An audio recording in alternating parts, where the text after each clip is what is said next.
السلام عليكم ورحمة الله وبركاته. ازيكم يا حبايب قلبي؟ عاملين ايه؟ صلوا على النبي. اللي مشتركش في القناة يشترك ويفعل زر الجرس ويدوس لايك عشان يوصل كل جديد. اللهم صل وسلم وبارك عليك يا حبيبي يا رسول الله. النهاردة بإذن الله مكوناتنا سهلة وبسيطة خالص.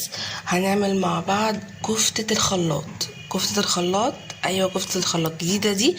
لا هي مش جديدة ولا حاجة، هي عادية بس هنعملها في الخلاط. تمام. ده معانا نص كيلو لحمة مفرومة اهو. طبعا في نسبة دهون، برضو لازم الكفتة بيكون فيها نسبة دهون. معانا طماطم متقطعة ومغسولة ومتنضفة، بس معانا بصلاية. دي مكوناتنا. هنجيب بقى الخلاط بتاعنا اللذيذ. بسم الله. نحط بقى فيه المكونات دي. بسم الله الرحمن الرحيم. هنجيبهم تاني، هنجيبهم اللي وقعوا. تعالوا نضربهم بقى في الخلاط كده. مكوناتنا السائلة جاهزة. نحط بقى معانا ملح مش كتير يا جماعة، فلفل اسمر،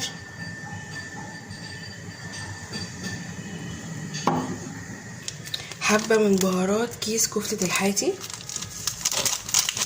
عرفت ليه بقول لكم مش هنحط ملح كتير؟ عشان البهارات دي بيبقى فيها شوية ملح. تمام كفاية كده. طبعا الكفتة لازم يتحط لها بقدونس. ادي بقدونس اهو. بسم الله. نضرب بقى المكونات دي تاني في الخلاط.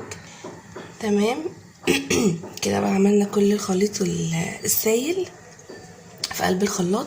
مش قادره اقول لكم البصل بالطماطم بالبهارات بالحاجات دي كلها ريحتها خطيره. ننزل بقى بالكفته باللحمه قصدي، ننزل حبه حبه. بسم الله الرحمن الرحيم. ونضرب على الخلاط. هنحط حبه حبه عشان خاطر ما تقفش معانا مره واحده. تمام بس كده. هننزل بقى في بوله. بسم الله الرحمن الرحيم. دي للعشاق، الناس اللي بتحب الكفته تبقى ناعمه خالص. تمام.